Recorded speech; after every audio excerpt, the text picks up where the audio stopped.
So welcome back to this session of the Hindu newspaper analysis for UPSC Civil Services examination.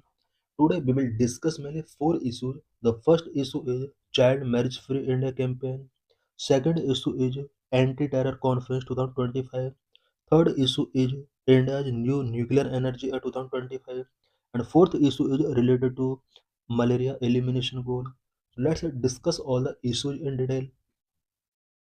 In this lecture, we will discuss about Child Marriage Free India campaign. We will also discuss various laws related to child marriage in India. Why NUG? The Union Ministry of Women and Child Development launched a 100-day nationwide movement on December 5 to help end child marriage in the country by 2030. Country में 2030 तक child marriage को and करने के लिए ministry of women and child development 100 day nationwide movement launch किया है. India is committed to the global target of eliminating the practice in line with the UN's Sustainable Development Goal. Child marriage को eliminate करने के लिए United Nations के sustainable development goal के अंदर भी कुछ टारगेट सेट किए गए हैं. What is child marriage? Child marriage is the share of women age 20 to 24 who married before turning 18. Child marriage 20 to 24 years की एज की वुमेन का वो शेयर है जिनका 18 ईयर के बिफोर ही मैरिड कर दिया गया था. As per the National Family Health Survey 5, the prevalence of child marriage in Rajasthan is 25.4%, above the national average of 23.3%. National family health survey 5 के अकॉर्डिंग राजस्थान में चाइल्ड मैरिज का rate 25.4% है, जबकि national average 23.3% है. Legal and policy framework for child marriage से related क्या क्या legal and policy framework है. Number one, prohibition of child marriage act 2006. It is a primary law that prohibits marriage below 18 for women and 21 for men. India में girls का शादी 18 year के before and boys का marriage 21 के before नहीं किया जाएगा. इससे रिलेटेड ये एक प्राइमरी लॉ है. It has provision for punishment and annulment of the marriage. 18 year के बिफोर और 21 ईयर के बिफोर अगर गर्ल्स और बॉयज का मैरिज किया जाता है, then prohibition of child marriage act 2006 उस मैरिज को एनलमेंट कर सकता है एंड पनिशमेंट भी इसके लिए गिवन किया जा सकता है. Number two, prohibition of child marriage amendment bill 2021 aims to raise the legal marriage age for women to 21 at par with men to bring about uniformity and empower women further. Boys and girls के बीच uniformity लाने के लिए and women को empower करने के लिए prohibition of child marriage amendment bill 2021 के अंदर गर्ल्स की मिनिमम एज को यहाँ पर 21 करने का यहाँ पर प्रपोजल गिवन किया गया. Number three, juvenile justice act 2015. Number four, POCSO act 2012. Number five, dowry prohibition act 1961 also provide legal recourse and protection. India में चाइल्ड मैरिज से रिलेटेड ये सभी लीगल एंड पॉलिसी से रिलेटेड फ्रेमवर्क थे. UN sustainable development goal SDG 5 gender equality. UN sustainable development goal SDG 5 gender equality and empower all women and girls. All women and girls को empower करने के लिए and gender equality को ensure करने के लिए United Nations के SDG 5 के अंदर प्रोविजन किए गए हैं. It means SDG 5 gender equality से रिलेटेड है. SDG 5.3 is to eliminate all harmful practices including child marriage as well as early and forced marriage and female genital mutilation. SDG 5.3 के अंदर उन सभी हार्मफुल प्रैक्टिसेस को एलिमिनेट करने का यहाँ पर टारगेट सेट किया गया है जो कि जेंडर इक्वलिटी को बढ़ाते हैं, such as child marriage. Gender inequality को बढ़ाने वाले जो भी एक्ट हैं और उनको यहाँ पर एलिमिनेट किया करने के लिए टारगेट सेट किए गए हैं, सच एज चाइल्ड मैरिज को एलिमिनेट करने के लिए, फोर्स्ड मैरिज को यहाँ पर एलिमिनेट करने के लिए, फीमेल जेनिटल म्यूटिलेशन को एंड करने के लिए यहाँ पर कुछ गोल सेट किए गए हैं. एसडीजी 5 के अंदर जेंडर इक्वलिटी इंश्योर करने के लिए यहाँ पर टारगेट सेट किए गए हैं, जबकि एसडीजी 5.3 के अंदर चाइल्ड मैरिज को एलिमिनेट करने के लिए यहाँ पर टारगेट सेट किए गए हैं. What is the global situation? In 2023, UNICEF estimated that 64 crore girls got married in childhood, one third of them in India alone. UNICEF की एक एस्टिमेशन के अकॉर्डिंग 2023 में पूरे वर्ल्ड के अंदर 64 करोड़ गर्ल्स का चाइल्ड मैरिड यहाँ पर किया गया। वन थर्ड इसमें से ओनली इंडिया के अंदर चाइल्ड मैरिज हुआ। इट मीन्स 33% चाइल्ड मैरिज यहाँ पर इंडिया में हुआ। It added that progress need to happen 20 times faster than it has been to reach the 2030 target. Status and key data national family health survey 5 जो कि 2019-21 में conduct किया गया था। चाइल्ड मैरिज से रिलेटेड इसका क्या डाटा है? Prevalence 23.3% of women age 20 to 24 were married before the legal age of 18। India में 23.3% वुमेन का जो मैरी किया गया वो चाइल्ड हुड के ड्यूरिंग किया गया। Decline: The national prevalence of child marriage has nearly halved from 47% in 2005-06।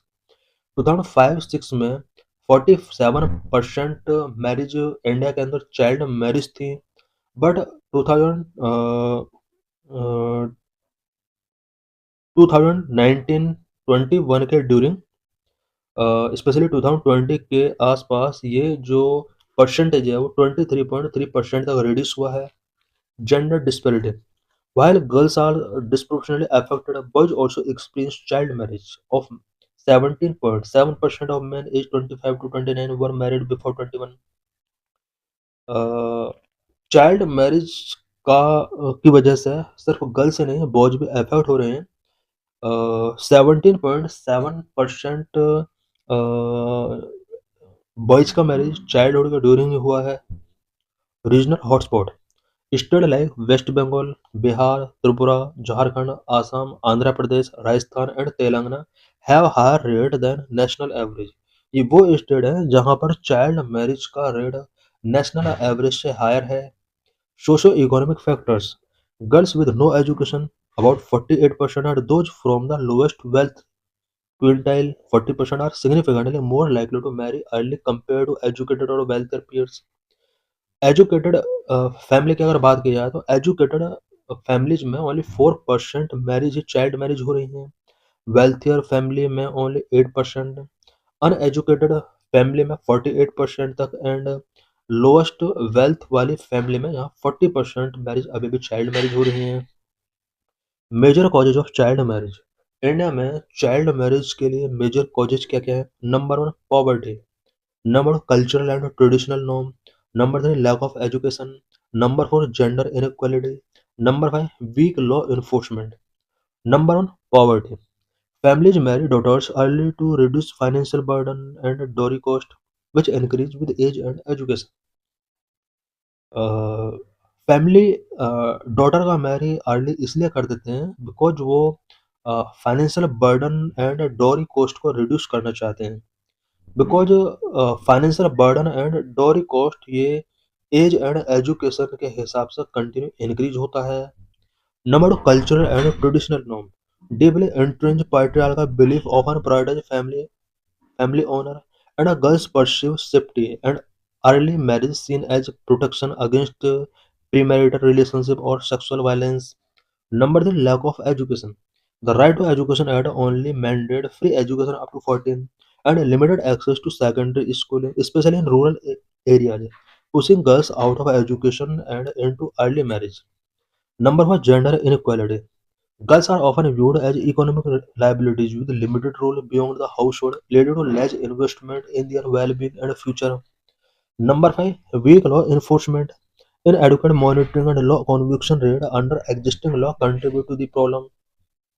Consequences of child marriage: child marriage के क्या रिजल्ट होते हैं? Number 1 health risk, number 2 violation of rights, number 3 poverty cycle, number 4 violence and abuse. Number 1 health risk: early pregnancies lead to higher rate of maternal and infant mortality, malnutrition and obstetric complications। Early marriage अगर हो जाता है तो early pregnancy होती है। Early pregnancy की वजह से maternal and infant mortality rate high होता है, मेल न्यूट्रिशन इंक्रीज होता है। Number 2 violation of rights: It denies children their fundamental right to education, health, and choice, violating national and international conventions. Child marriage children के fundamental right to education, health and choice को deny करता है, जो कि national and international कॉन्वेंशंस का violation है। Number 3, poverty cycle.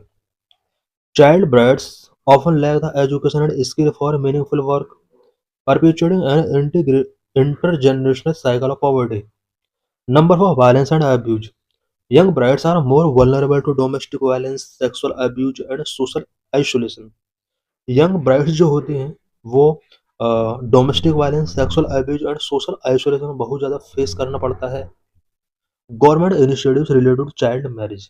Child marriage से related government के क्या क्या इनिशिएटिव्स रहे हैं, स्पेशली इसको प्रिवेंट करने के लिए क्या क्या इनिशिएटिव्स रहे हैं, इसमें हम कुछ schemes, campaign and supreme court directives के बारे में कुछ पॉइंट्स डिस्कस करेंगे। स्कीम्स: बेटी Bachao Beti Padhao aims to promote gender equality and girls child education. Beti Bachao Beti पढ़ाओ स्कीम का जो मेन एम है वो जेंडर इक्वालिटी को प्रमोट करना, गर्ल चाइल्ड एजुकेशन को प्रमोट करना है। Sukanya Samriddhi Yojana and conditional cash transfer, financial incentive scheme to encourage families to save for their daughters education and delay marriage. Campaigns: the बाल विवाह मुक्त Bharat child marriage free India campaign involve awareness drives and a national portal for monitoring and reporting cases. Present में जो 100 days का child marriage free movement जो चल रहा है वो यही कैंपेन है, बाल विवाह मुक्त भारत। इसके अंडर चाइल्ड मैरिज को प्रिवेंट करने के लिए सोसाइटी में अवेयरनेस इसमें स्प्रेड किया जाएगा। Supreme court directives: the Supreme Court has urged Parliament to ban child betrothals and emphasize the need for better enforcement and a multi-sectoral approach. What about changing the legal age of girls marriage? Girls की marriage से related यहाँ पर legal as को change करने के लिए parliament के अंदर कुछ इनिशिएटिव टेकिंग किए गए हैं। Propose to raise the minimum age of marriage for women to 21 years. Government proposed to raise the minimum age of marriage for girls to 21 years to bring them equal with men. Girls को man के equal bring करने के लिए government ने यहाँ पर girls की marriage as को यहाँ पर मिनिमम 21 ईयर करने के लिए प्रपोजल गिवन किए हैं। By this women can complete their higher education and have greater skill, maturity and independence when they get married. इसके थ्रू गर्ल्स को अपना हायर एजुकेशन कंप्लीट करने का यहाँ पर अपॉर्चुनिटी मिल सकती है। उनके अंदर ग्रेटर स्किल जनरेट किए जा सकते हैं, maturity and independence specially marriage के बाद उनके अंदर आ सकता है। Need of greater scrutiny: this need greater scrutiny of prohibition of child marriage amendment bill 2021 because about 61% of women aged 20 to 24 years married before they turn to 21 years. India में child marriage amendment bill 2021 के अंदर जो भी amendment किए जाने वाले हैं उससे पहले ग्रेटर स्क्रूटिनी का जरूरत है, बिकॉज 20 to 24 ईयर्स की वुमेन में से अबाउट 61% का जो मैरिज हुआ है वो चाइल्ड मैरिज के अंडर हुआ है। Without social reform only legal change could criminalize many community. Social change या सोशल रिफॉर्म जब तक नहीं किया जाएगा, ओनली लीगल चेंज अगर किया जाता है तो ये बहुत सारी कम्युनिटीज को क्रिमिनलाइज कर सकता है। बिकॉज इंडिया में सोसाइटी का एक बड़ा सेक्शन है जहाँ पर चाइल्ड मैरिज कंडक्ट किया जा रहा है।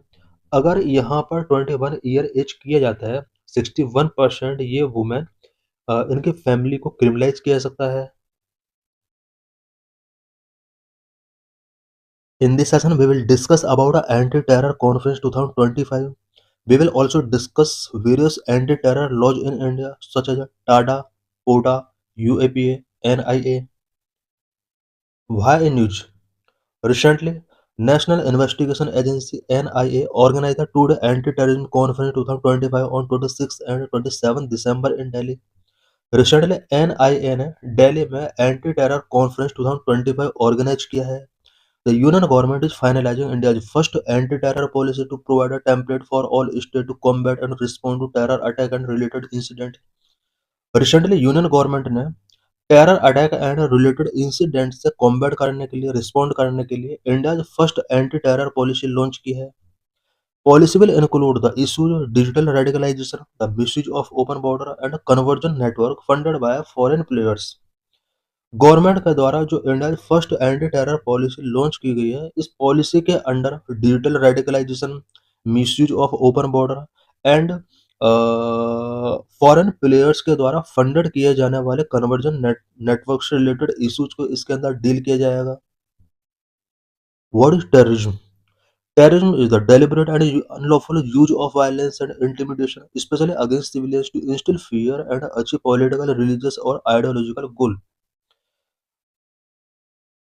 सिविलियंस में फियर इंस्टिल करने के लिए, पॉलिटिकल, रिलीजियस और आइडियोलॉजिकल गोल को अचीव करने के लिए डेलिबरेट एंड अनलॉफुल तरीके से वायलेंस का जब यूज किया जाता है, this is known as terrorism. It's seeks to influence societies और government by creating a climate of fear, disruptions and uncertainty. Terrorism societies और गवर्नमेंट को इन्फ्लुएंस करना चाहते हैं, specially fear, disruption and uncertainty का क्लाइमेट क्रिएट करके ये अपने ऑब्जेक्टिव्स को अचीव करना चाहते हैं। India maintain zero tolerance policy against terrorism. Terrorism के अगेंस्ट इंडिया ने always zero tolerance policy maintain किया है। There are no universally accepted definition of terrorism, making it difficult to classify specific activity as terrorist act. World के अंदर universally accepted definition terrorism का नहीं है। यही वजह है कि कौन सी एक्टिविटी टेररिज्म के अंडर आएगी, कौन सी एक्टिविटी इसके आउट होगी, इससे रिलेटेड डिसीजंस टेकिंग करना वेरी डिफिकल्ट है। This unclarity gives terrorists an advantage and enables some countries to remain silent and veto actions in global institutions. Major anti terror act in India. India में anti terror act present में क्या-क्या हैं या past में क्या-क्या act रहे हैं। Number 1, unlawful activities prevention act 1967 UAPA. Original purpose, the UAPA was originally enacted to deal with unlawful activities and secessionist movements that threatened India's integrity and sovereignty. Originally 1967 में जब यूएपीए इंट्रोड्यूस किया गया था, इसका main object unlawful activities and secessionist movement को deal करना था, so that India के इंटीग्रिटी एंड सॉवरेनिटी को इंश्योर किया जा सके। Expansion, it has been amended multiple times to institute measures against terrorism, making India's principal anti terror law. UAPA के under multiple time amendment किए गए हैं और ये इंडिया का की एंटी टेरर लॉ रहा है। की provisions, designating terrorist, the 2019 amendment in UAPA allow the government to designate individuals as terrorists in addition to organizations. UAPA के अंडर 2019 में जो अमेंडमेंट किया गया, इस अमेंडमेंट के अकॉर्डिंग गवर्नमेंट को किसी भी इंडिविजुअल को टेररिस्ट डिक्लेयर करने की यहाँ पर पावर गिवन की गई। Broader definition of terrorist act. UAPA Act has a wide-ranging definition of a terrorist act, which include causing death, damage, or disruption, and has been criticized for being potentially vague. UAPA के under definition को wide किया गया।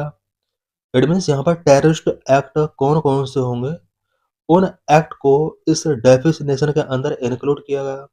कोई भी act जिसकी वजह से किसी अदर पर्सन का डेथ होता है, प्रॉपर्टी डैमेज होता है, डिसरप्शंस होते हैं, इस टाइप के एक्ट को यहाँ पर टेररिस्ट एक्ट के तौर पर डेजिग्नेट किया गया है।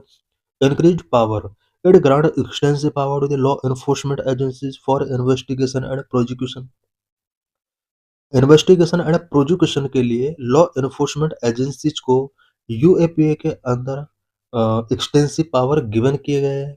Bail restrictions. This had make bail difficult for the accused with a reversal of the burden of proof in certain cases. UAPA के अंडर एक्यूज के लिए बेल वेरी डिफिकल्ट कर दिया गया है। Number terrorist and disruptive activities prevention act 1987 which is known as Tada. Reason for enactment. TADA was introduced to deal specifically with disruptive and terrorist activities, particularly in regions like Punjab. Punjab जैसे reason में disruptive and terrorist activities को deal करने के लिए 1987 में Tada introduce किया गया। controversial provision. TADA Act was highly contentious due to its broad power, including the admissibility of confessions made to a police officer. TADA एड कंटेंटिस रहा है बिकॉज यहाँ पर एजेंसीज को ब्रॉड पावर गिवन की गई, पुलिस ऑफिसर्स को यहाँ पर पावर गिवन की गई। Lapse Tada was left in 1995 due to widespread accusations of human right violations and misuse. TADA को 1995 में लैप्स कर दिया गया because human right violations and misuse से रिलेटेड एक्यूजेशंस यहाँ पर सीन किए गए। Number 3 prevention of terrorism act 2002 POTA. 2002 में पोटा एक्ट इंट्रोड्यूस किया गया। Reason for enactment POTA act was enacted after the 2001 attack on the Indian Parliament to replace the lapsed TADA with a new stringent anti-terror law। 2001 में Indian parliament पर attack होता है, इसके response में 2002 में पोटा एक्ट इनेक्ट किया गया so that anti terror law को स्ट्रिक्ट किया जा सके। Controversial features it was controversial because law enforcement agencies granted expanded power and allowed for detention up to 180 days।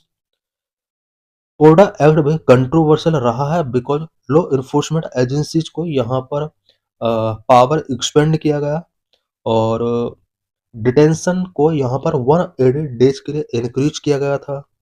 Repeal कोडा was repealed in 2004 due to concern about its potential for misuse and violation of human rights। Human right violation and misuse की वजह से पोडा act को भी 2004 में repeal कर दिया जाता है। Number 4 national investigation agency act 2008 NIA formation established in response to the 2008 Mumbai terror attack. 2008 में मुंबई टेरर अटैक होता है, इसके रिस्पॉन्स में 2008 में NIA स्टेब्लिश किया जाता है। NIA Act is a central agency to investigate and prosecute terror-related offenses across the country।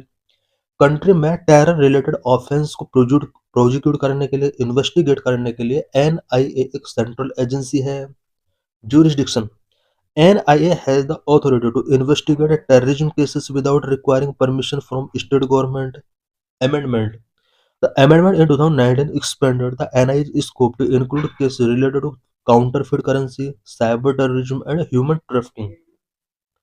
NIA के अंडर 2019 में अमेंडमेंट किए जाते हैं और इसके स्कोप को एक्सपेंड किया जाता है, specially counterfeit currency, cyber terrorism and human trafficking से रिलेटेड इश्यूज को भी या पावर को भी NIA को गिवन किया गया। What are the major terrorism related challenges that India face. India के बिफोर टेररिज्म रिलेटेड चैलेंजेस क्या क्या है। Number 1 cross border terrorism.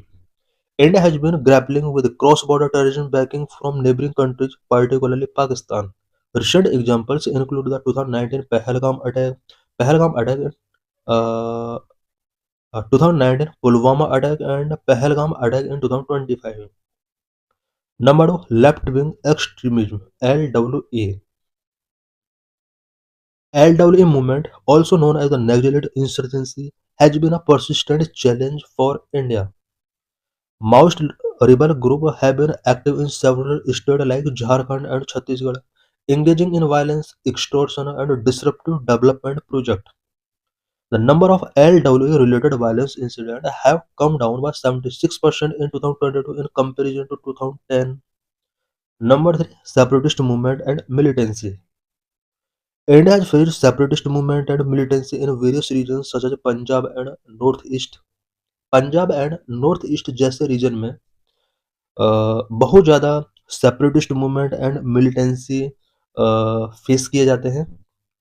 The issue of militancy in Jammu and Kashmir has been particularly complex, with Pakistan-based terrorist groups like Lashkar-e-Taiba and Jaish-e-Mohammed fueling the insurgency। Number 4 radicalization and online propaganda। The rise of radicalization, particularly among the youth, and spread of extremist ideologies through online platforms and social media pose a significant threat। India has witnessed instances of youth being radicalized through the methods like honey trapping and recruited by terrorism organizations, both domestically and internationally। Number 5 cyber terrorism। The increasing reliance on digital infrastructure and potential for cyber attack by terrorist group or state-sponsored actors is a big emerging concern for India.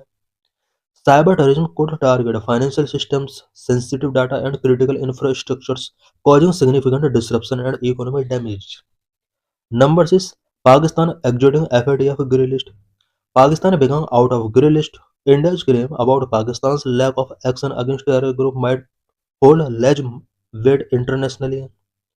The Financial Action Task Force (FATF) listing served as a form of validation of India's concern. In this session, we will discuss about malaria. We will also discuss about India's malaria report 2025. Lecture is important for GS paper 2, GS paper 3 for prelims and for mains. Why in news? The Union Health Ministry has recently released its India's progress towards malaria elimination technical report 2025. Recently, Union Health Ministry ने malaria elimination technical report 2025 release किया है. This report highlights significant strides made in India to reduce malaria burden and outline critical challenges to achieving the 2030 elimination goal. इस report के under India में malaria burden को reduce करने के लिए government के क्या-क्या स्टेट्स रहे हैं एंड इंडिया का 2030 तक मलेरिया से रिलेटेड जो भी गोल सेट किया गया है उसको अचीव करने के लिए क्या-क्या इम्पोर्टेंट मेजर्स टेकिंग किए गए हैं उससे रिलेटेड यहाँ पर हाईलाइट गिवन किए गए हैं इस रिपोर्ट में. की फाइंडिंग्स एंड प्रोग्रेस. मलेरिया से रिलेटेड की फाइंडिंग्स क्या-क्या रही है, क्या-क्या प्रोग्रेस हुआ है. Significant decline. Malaria cases in India dropped by over 80% and death fell by about 78%.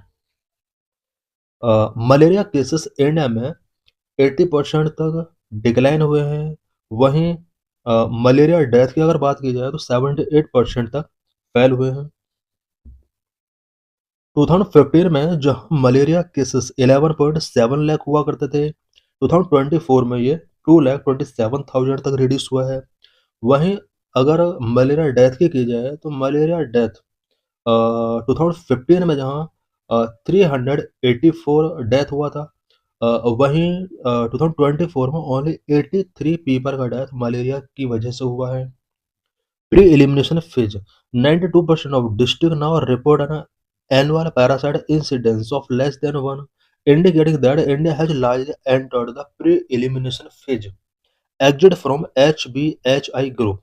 In 2024, India exited the World Health Organization's high burden to high impact group, a major global milestone. 2024 में India को World Health Organization के high burden to high impact से exit कर दिया गया है. 0 cases district. 122 districts reported zero indigenous malaria cases in 2023. 2023 में India का अबाउट 122 डिस्ट्रिक्ट को जीरो इंडिजिनस मलेरिया केसेस के लिए रिपोर्ट किया गया. Strengthened surveillance. The use of integrated health information platform IHIP has enabled real-time case-based reporting, improving response time. Major challenges identified. इस report में malaria से related major challenges क्या-क्या identify किए गए. The report highlight several persistent challenges that could threaten India to 2030 elimination goal. Urban malaria. The spread of the invasive mosquito vector anopheles stephensi in metropolitan areas like Delhi is an emerging national concern. Delhi जैसा city में invasive mosquito vector का जिस तरह से spread हो रहा है such as Anopheles स्टीफेंसी, ये नेशनल कंसर्न के तौर पर इमर्ज हो रहा है. High burden pocket of high transmission persist in certain districts particularly in Odisha, Tripura and Mizoram. Operational difficulty. asymptomatic infections, difficult terrain, and population movement continue to drive transmission.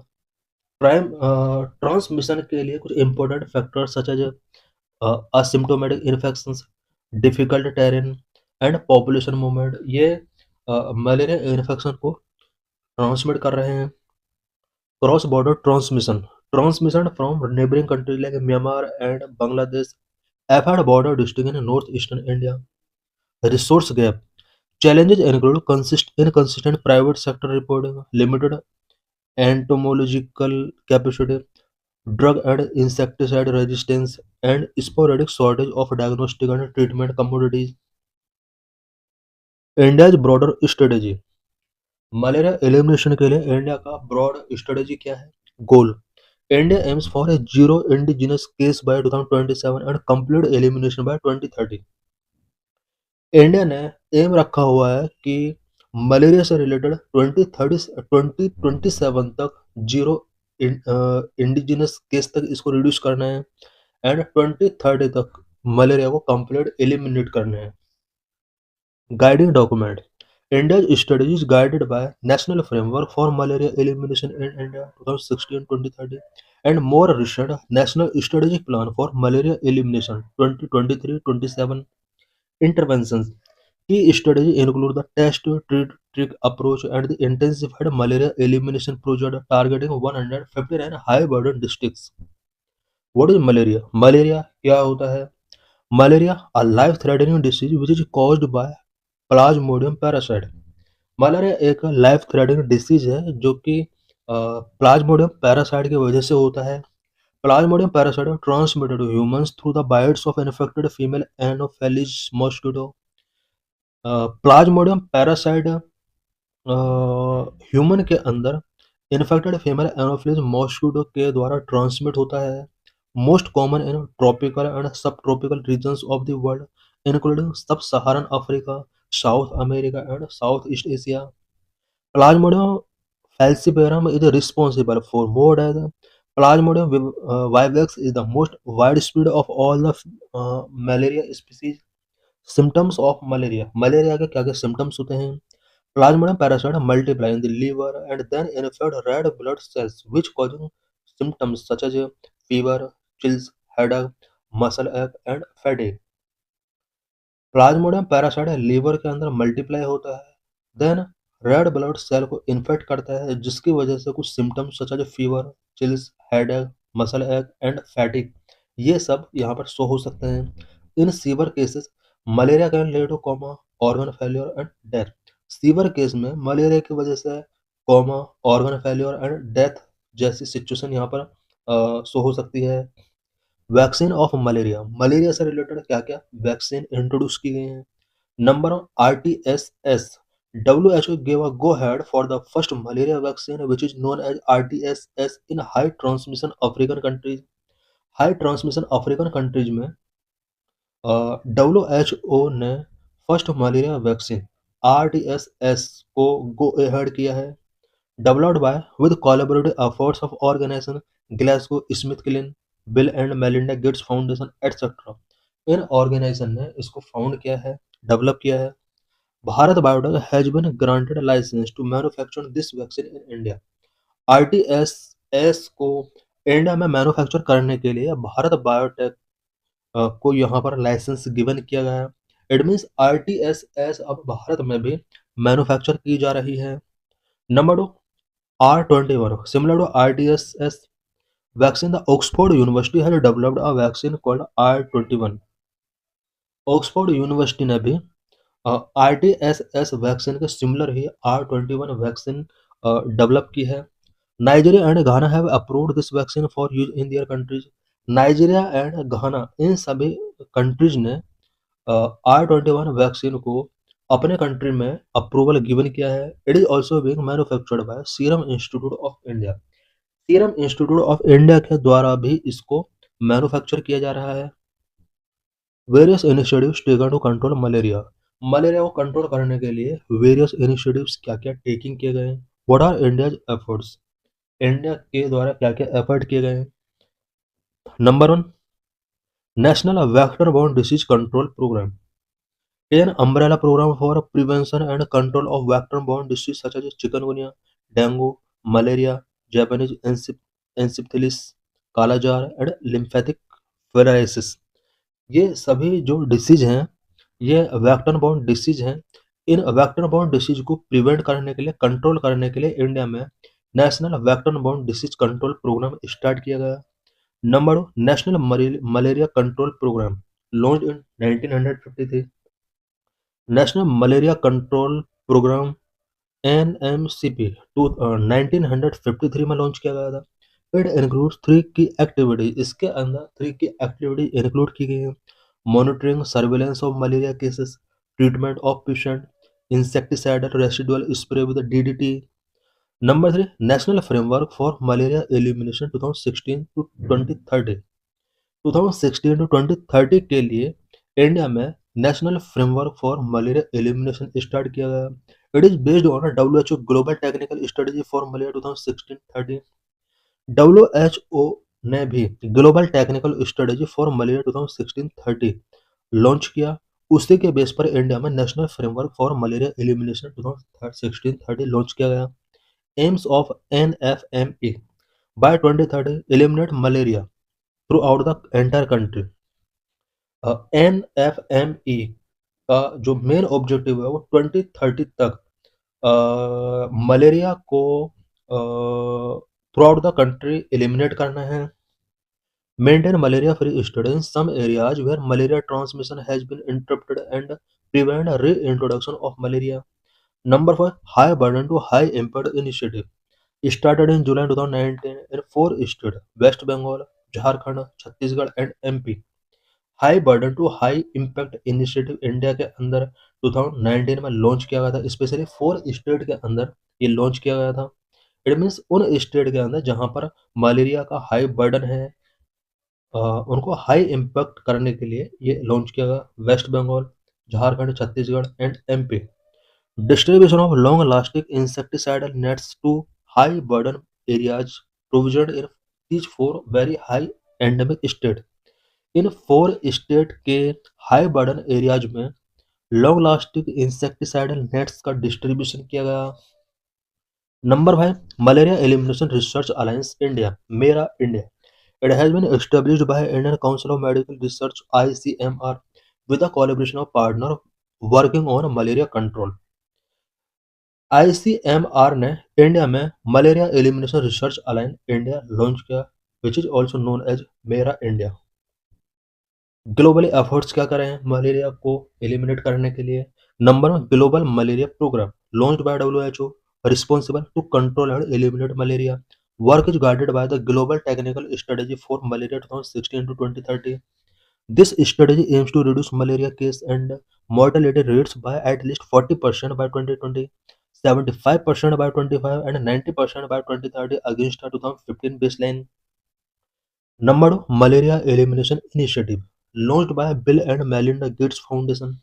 Main focus to eliminate malaria in certain regions of the world throughout various strategies such as encouraging access to effective treatment, reducing the mosquito population, and developing new tools and technologies to combat the disease। Number 3, E 2025 Initiative. WHO launched the E 2025 Initiative in 2021 to control the transmission of malaria in 25 identified countries by 2025। 2025 तक 25 identified country से malaria transmission को control करने के लिए WHO ने 2021 में ई 2025 initiative launch किया था। This is PYQ related to this article. Wide spread resistance of malaria parasite to drug like chlorine has prompted attempts to develop a malaria vaccine to combat malaria। Why is it difficult to develop an effective malaria vaccine? 2010 में ये question पूछा गया था। Correct answer is B। Man does not develop immunity to malaria drugs during natural infection। In this session, we will discuss about India's new Nuclear Energy Act 2025। Why news? Parliament has brought the Sustainable Harnessing and Advancement of Nuclear Energy for Transforming India Shanti Act, which repeals legislation that governs nuclear activity, the Atomic Energy Act 1962, and Civil Liability for Nuclear Damage Act 2010। Recently parliament के अंदर शांति act introduce किया गया है, जो कि nuclear activity को govern करने वाले कुछ ओल्ड लॉ को रिपील करता है, such as atomic energy act 1962, civil liability for nuclear damage act 2010। Why is Shanti bill significant? Shanti bill जो इंट्रोड्यूस किया गया है ये सिग्निफिकेंट क्यों है? Number one, encourage private companies to participate. Shanti encourage private companies to participate. Private companies के participation को यहाँ पर इंक्रीज किया जाएगा। Number two, allow foreign funding to flow in India nuclear sector. India के न्यूक्लियर सेक्टर में फॉरेन फंडिंग को allow किया जा सकता है। Currently only public sector enterprises can build and operate nuclear power plant in country. Current में country के अंदर ओनली पब्लिक सेक्टर इंटरप्राइजेज ही न्यूक्लियर पावर प्लांट को बिल्ड कर सकते हैं, ऑपरेट कर सकते हैं। But Shanti act, new Shanti act 2025 के अंडर अब फॉरेन फंडिंग को भी इसके अंदर अलाउ किया जा सकता है। India nuclear energy target. India का न्यूक्लियर एनर्जी टारगेट क्या रहा है? India plans to increase its current nuclear capacity from 8.8 gigawatt or about 1.5% of total installed to 100 gigawatt by 2047 and thereby increase the contribution of nuclear power to generate electricity from the current 3%. India का current में nuclear capacity only 8.8 gigawatt का है। 2047 तक India इसको 100 gigawatt तक करने का plan कर रहा है। इसके लिए इंडिया को इलेक्ट्रिसिटी को जनरेट करने के लिए न्यूक्लियर पावर के कंट्रीब्यूशन को हमें यहाँ पर एनहांस करना होगा, जो कि प्रेजेंट में 3% है। It means overall electric generation में न्यूक्लियर पावर प्लांट का 3% का रोल है। State owned nuclear power utilities have projected that they will add about 54 gigawatt, with the rest presumably from private companies. की detail of the Shanti bill से related की detail यहाँ पर हम कुछ डिस्कस करेंगे। Full form, Shanti means sustainable harnessing and advancement of nuclear energy for transforming India. Purpose to participate private companies in the construction, ownership and operation of a nuclear power plant, a field previously monopolized by state-owned entities like the Nuclear Power Corporation of India Limited. Replace existing law. Repeal and replace two existing laws such as Atomic Energy Act of 1962, Civil Liability for Nuclear Damage Act of 2010। इन two laws को यहाँ पर repeal and replace किया गया है। Attracting investment. A major goal is to attract domestic and international private capital to help achieve the ambitious target of 100 gigawatt of nuclear power capacity by 2047। 2047 तक 100 gigawatt of nuclear power capacity के target को complete करने के लिए international private companies and domestic private companies को यहाँ पर attract किया जाएगा। Liability reforms. The legislation proposes a more pragmatic civil liability framework that caps the operator's right to recourse against suppliers, addressing a major concern that had dated foreign investment and technology transfer since 2010. Promote a new technology. The bill focuses on promoting the large-scale deployment of small modular reactors, which are smaller, faster to deploy, and more flexible than traditional large reactors. A regulatory framework. It establishes a robust regulatory framework and proposes a specialized tribunal to handle nuclear-related disputes efficiently. Nuclear related disputes को efficiently handle करने के लिए एक specialised tribunal इसके under propose किया गया है। Conclusion. The introduction of the Shanti Bill is considered a significant policy shift, positioning nuclear energy as a vital component for India's clean energy strategy, alongside solar and wind power to ensure round-the-clock reliable electricity supply. So thanks for watching this video.